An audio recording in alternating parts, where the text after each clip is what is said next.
రాజస్థాన్కి చెందిన Jodhpuri మొజారీకి GI tag వచ్చింది.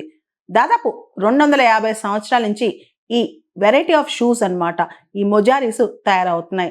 రాజస్థాన్లోని జోధ్పూర్ ప్రాంతంలో జినాగర్ కమ్యూనిటీ ఏదైతే ఉందో, జినాగర్ క్యాస్ట్ ఏదైతే ఉందో, వాళ్ళు మొదటి నుంచి కూడా ఈ వెరైటీ ఆఫ్ షూస్ చేయడంలో ప్రసిద్ధులంట.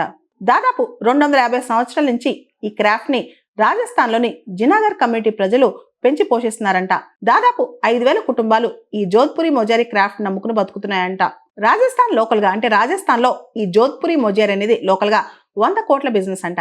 దాదాపు 10 కోట్ల మొజారీస్ ఎక్స్పోర్ట్ అవుతాయంట. అయితే రీసెంట్ గా మనం చూస్తే గనక ఆర్టిఫిషియల్ లుక్ ఎలైక్స్ అంటే ఫేక్వి పోలినవి చాలా అంటే ఈ మొజారీస్ పోలినవి చాలా ఆర్టిఫిషియల్ గా రావడం వల్ల వీళ్ళ బిజినెస్ దెబ్బతింటుందంట. జోధ్పురి మొజారీస్ కి జిఐ ట్యాగ్ రావడం వల్ల ఈ బిజినెస్ బాగా ఎక్స్పాండ్ అయ్యే అవకాశం ఉంది, ఎంప్లాయ్మెంట్ పెరిగే అవకాశం ఉంది. డెజర్ట్ క్లైమేట్ అంటే ఎడారి వాతావరణానికి అనుకూలంగా ఈ షూస్ తయారు చేస్తారంట. దీన్ని both men and women, males females ధరించవచ్చంట. అంతేకాదు ఈ మొజారిస్ లో షూస్ లో గ్యాప్స్ ఎక్కువ ఉండటం వల్ల లోపల గాలి బాగా ఆడుతుంటుంది. చాలా సులువుగా ఈ షూస్ ని విప్పుకోవచ్చు, చాలా దూరం కూడా ప్రయాణం చేయొచ్చంట. రాజస్థాన్ నుంచి వచ్చిన జిఐ ట్యాగ్స్ లో ఈ జోధ్పురి మొజారీది 24వ ట్యాగ్. జాగ్రఫికల్ ఇండికేషన్ అంటే ఏంటి? మనం ఒక వస్తువు తలుసుకోగానే ఒక ప్లేస్ గుర్తొస్తుంది. ఆ ప్లేస్ ఆ వస్తువుకి ప్రతీక అనమాట. ఉదాహరణకి కంచిపట్టు చీర అనగానే మనం ఒకటి నమ్ముతాం, అది కాంజీవరంలో ఆ చీర నేశారు అని చెప్పి. వెంకటగిరి శారీ, మధురై మల్లి, తిరుపతి లడ్డు, ఇలా ఒక్కొక్క ప్లేస్కి ఒక్కొక్క వస్తువుకి కనెక్షన్ ఉంటుంది అనమాట. సో బేసికల్గా ఆ ప్రాంతం నుంచి వచ్చింది ఆ వస్తువు అనే దానికి ఏదైనా ఒక సూచిక ఉండాలి కదా, ఏదైనా ఒక ఇండికేషన్ ఉండాలి కదా. దాన్నే జాగ్రఫికల్ ఇండికేషన్ అంటాం. ఉదాహరణకి హలీం అనగానే హైదరాబాద్లో చేసిన హలీమేనా ఇది? టీ అనగానే డార్జిలింగ్ టీయా? కొండపల్లి బొమ్మల, కొండపల్లిలో తయారు చేసిన బొమ్మల, కొండపల్లి అక్కడున్న చెక్కతో ఆ ప్రాంతంలో తయారు చేసిన బొమ్మల, ఇట్లా అడుగుతుంటారనమాట. సో దీనికే భౌగోళిక సూచి అని పిలుస్తుంటాం. ఒకసారి జిఐ ట్యాగ్ ఇచ్చాక ప్రతి 10 సంవత్సరాలకు ఒకసారి రెన్యూ చేయించుకుంటూ ఉండాలన్నమాట. జిఐ ట్యాగ్ అంటే అది యాక్చువల్గా మనం ఇంటలెక్చువల్ ప్రాపర్టీ రైట్స్ కింద వస్తాయి.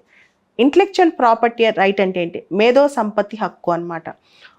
మనకి copy rights, trade marks, patents, industrial designs, geographical indications ఇవన్నీ కూడా మేధో సంపత్తి కిందకి వస్తాయి. ఇన్ఫ్యాక్ట్ మన మేధస్ని ఉపయోగించి వాటిని క్రియేట్ చేయటమో, వాటిని తయారు చేయటమో, అందుకని మేధో సంపత్తి అంటాం అనమాట. సో జిఐ ట్యాగ్ అనేది ఆ పలానా పర్టికులర్ ప్లేస్ నుంచి ఇది ఆరిజినేట్ అయింది, ఆ ప్రాంతం నుంచి ఇది వచ్చిందని చెప్పుకునే ట్యాగ్ అనమాట. యాక్చువల్గా వరల్డ్ ట్రేడ్ ఆర్గనైజేషన్ కింద ట్రిప్స్ అగ్రిమెంట్ అని ఒక అగ్రిమెంట్ జరిగింది. ట్రిప్స్ అంటే trade related intellectual property rights. ఆ అగ్రిమెంట్లో ఈ జిఐ ట్యాగ్ ఉంది. ఇండియా WTO సభ్యురాలు కాబట్టి, ఇండియా ట్రిప్స్ అగ్రిమెంట్లో మెంబర్ కాబట్టి ఇండియా స్పెషల్గా ఒక చట్టం చేసిందనమాట. ఆ చట్టమే geographical indications of goods registration and protection act 1999 అనే చట్టం. ఈ చట్టం 2003 నుంచి అమల్లోకి వచ్చింది. ఈ చట్టం ప్రకారం జాగ్రఫికల్ ఇండికేషన్ రిజిస్ట్రీ కూడా మనం స్టార్ట్ చేసాం.